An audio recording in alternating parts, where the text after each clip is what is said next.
Hello friends, જય માતાજી, જય શ્રી કૃષ્ણ. સ્વાગત છે તમારું મારા કિચનમાં. તો ફ્રેન્ડ્સ, પિઝા તો તમે ઘણી બધી વાર ખાધા હશે, પણ ફ્રેન્ડ્સ આજે હું તમારા માટે એવી રેસીપી લઈને આવી છું જે નાના મોટા સૌને પસંદ હોય છે અને બાળકોનો તો એકદમ ફેવરેટ હોય છે. તો વેજીટેબલથી ભરપૂર અને એકદમ ટેસ્ટી અને હેલ્ધી પિઝા પોકેટની રેસીપી બનાવીશું આજે આપણે, જે 10 થી 15 જ મિનિટમાં બનીને રેડી થઈ જાય છે. તો ફ્રેન્ડ્સ, આખી રેસીપીને સ્કીપ કર્યા વગર જરૂરથી જોજો. તમે મારી ચેનલમાં નવા છો તો સબસ્ક્રાઈબ પણ જરૂરથી કરી દેજો. તો ફ્રેન્ડ્સ, ફટાફટ આવી જાઓ કિચનમાં.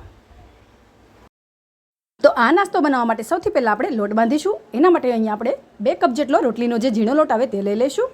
હવે સ્વાદ પ્રમાણે મીઠું એડ કરીશું અને મોણ માટે 2 થી 3 ચમચી જેટલું તેલ એડ કરીશું અને એકદમ સારી રીતે મિક્સ કરી લેશું. હવે થોડું થોડું પાણી એડ કરતા જઈને એકદમ મીડિયમ સોફ્ટ એવો લોટ બાંધીને રેડી કરીશું. આપણે બહુ કડક પણ નહીં અને બહુ સોફ્ટ પણ નહીં એવો લોટ બાંધી લીધો છે. હવે 1 ચમચી જેટલું તેલ લગાવીશું. હવે આપણે લોટને ઢાંકીને 5 થી 10 મિનિટ માટે રેસ્ટ આપીશું અને ત્યાં સુધીમાં આપણે તેનું સ્ટફિંગ રેડી કરીશું. તો સ્ટફિંગ બનાવવા માટે પહેલાં આપણે એક બાઉલ લઈ લઈશું.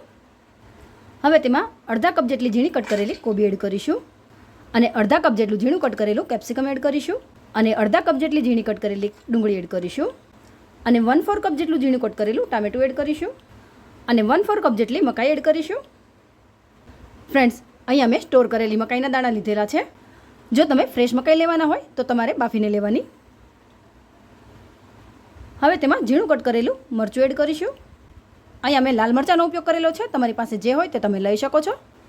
હવે થોડા લીલા ધાણા એડ કરી દઈશું અને હવે આ નાસ્તાને આપણે પિઝા ફ્લેવરમાં બનાવી રહ્યા છીએ, તો થોડા પિઝાના મસાલા પણ એડ કરીશું. તો પહેલાં આપણે અડધી ચમચી જેટલા ચીલી ફ્લેક્સ એડ કરીશું અને 1 ટીસ્પૂન જેટલો મરીનો પાવડર એડ કરીશું. અડધી ચમચી જેટલા પિઝા સીઝનિંગ એડ કરીશું. હવે સ્વાદ પ્રમાણે મીઠું એડ કરીશું. ફ્રેન્ડ્સ, જો તમારી પાસે પિઝા સીઝનિંગ ના હોય તો તમે મિક્સ હર્બ્સ પણ એડ કરી શકો છો અને એ પણ ના હોય તો તમે ઓરેગાનો પણ એડ કરી શકો છો. હવે 1 ચમચી જેટલો શેઝવાન સોસ એડ કરીશું અને 1 ચમચી જેટલો ટોમેટો કેચઅપ એડ કરીશું. હવે બધી વસ્તુને પ્રોપર મિક્સ કરી લેશું. ત્યાં તમારી પાસે જો પિઝા સોસ હોય તો તમે એ પણ એડ કરી શકો છો અને અહીંયા એડ કરેલા કોઈ પણ વેજીટેબલ કે મસાલા તમારા ટેસ્ટ અકોર્ડિંગ માઇનસ કે પ્લસ કરી શકો છો. તો આપણું સ્ટફિંગ બનીને રેડી થઈ ગયું છે, તો આપણે તેનો નાસ્તો બનાવી લઈશું. તો આપણે લોટને જોઈ લઈશું. હવે લોટને આપણે એકદમ સારી રીતે કૂણવી લઈશું. હવે આપણે એક મોટી સાઈઝનો લોવો રેડી કરીશું.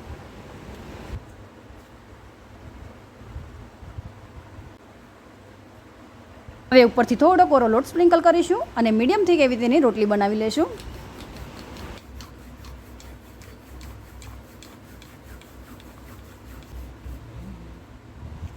તો આપણી રોટલી વણાઈને રેડી થઈ ગઈ છે. હવે આપણે તેમાં સ્ટફિંગ એડ કરીશું. તો અહીંયા હું 3 ચમચી જેટલું સ્ટફિંગ એડ કરી રહી છું.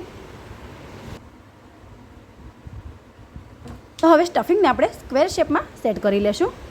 ફ્રેન્ડ્સ, આપણા આ પિઝા પોકેટ એકદમ ઓછા સમયમાં બનીને રેડી થઈ જાય છે, તો તમે બાળકોના લંચ બોક્સમાં પણ બનાવીને આપી શકો છો. હવે આપણે તેને આ રીતે ફોલ્ડ કરી દઈશું. ફ્રેન્ડ્સ, અહીંયા તમે સ્ટફિંગ ઉપર બાળકોનું ફેવરેટ ચીઝ પણ એડ કરી શકો છો. અત્યારે મારી પાસે નથી તો હું નથી એડ કરી રહી, પણ તમે જરૂરથી એડ કરજો. પછી આ રીતે ફોલ્ડ કરીશું. અને ફ્રેન્ડ્સ, ચીઝ એડ કરવાથી આ નાસ્તાનો ટેસ્ટ એકદમ વધી જાય છે. તમે આ રીતે બાળકોને બનાવીને આપશો તો બાળકો બહારના પિઝા ખાવાનું ભૂલી જશે. હવે ઉપરથી થોડો લોટ સ્પ્રિંકલ કરીશું અને હળવા હાથે એકદમ સારી રીતે પ્રેસ કરી લેશું. આ રીતે હળવા હાથે થોડું પ્રેસ કરવાથી આખા પોકેટમાં સ્ટફિંગ એકદમ સારી રીતે સ્ટફ થઈ જાય છે. ફ્રેન્ડ્સ, આ ટ્રીક ફોલો કરી તમે પણ એકવાર જરૂરથી ટ્રાય કરજો અને તમને આ રેસીપી કેવી લાગી તે પણ મને કમેન્ટમાં જરૂરથી જણાવજો. તો આપણો નાસ્તો બનીને રેડી થઈ ગયો છે. આપણે આ જ રીતે બીજા નાસ્તાને પણ રેડી કરી લઈશું.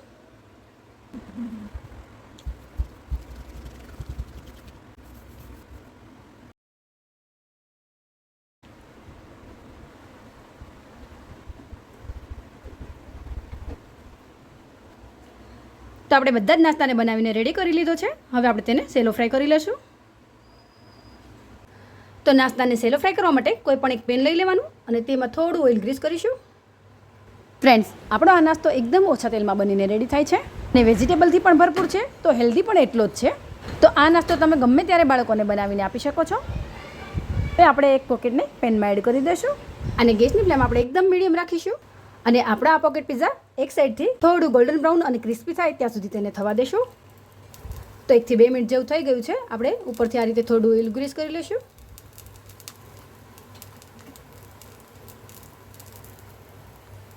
હવે આપણે નાસ્તાને બીજી સાઈડ ટર્ન કરી લઈશું.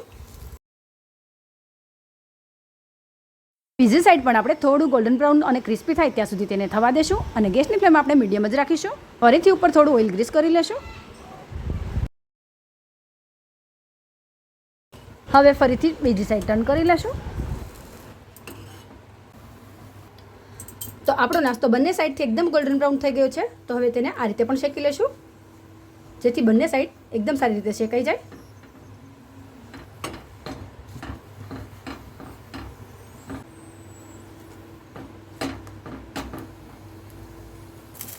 તો ફ્રેન્ડ્સ, આપણો આ નાસ્તો એકદમ સારી રીતે કૂક થઈ ગયો છે. તો હવે આપણે તેને કાઢી લઈશું.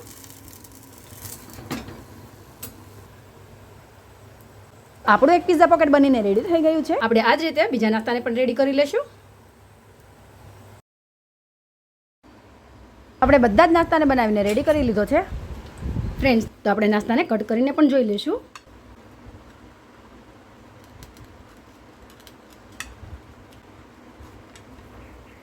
તો જોતાં જ ખાવાનું મન થઈ જાય એવા સુપર ટેસ્ટી અને સુપર ક્રિસ્પી આપણા પિઝા પોકેટ બનીને રેડી થઈ ગયા છે. તો હવે આપણે તેને સર્વ કરી દઈશું.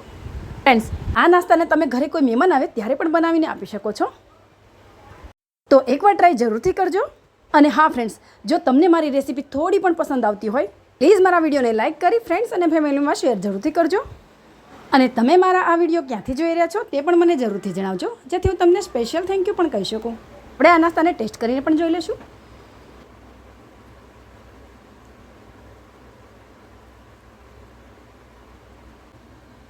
વાહ ફ્રેન્ડ્સ, ટેસ્ટમાં તો એકદમ બેસ્ટ છે. તો એકવાર તમે પણ જરૂરથી ટ્રાય કરજો. તો બાય ફ્રેન્ડ્સ, જય માતાજી, જય શ્રી કૃષ્ણ. ફરી મળીશું નવી રેસીપી સાથે. Thanks for watching my video.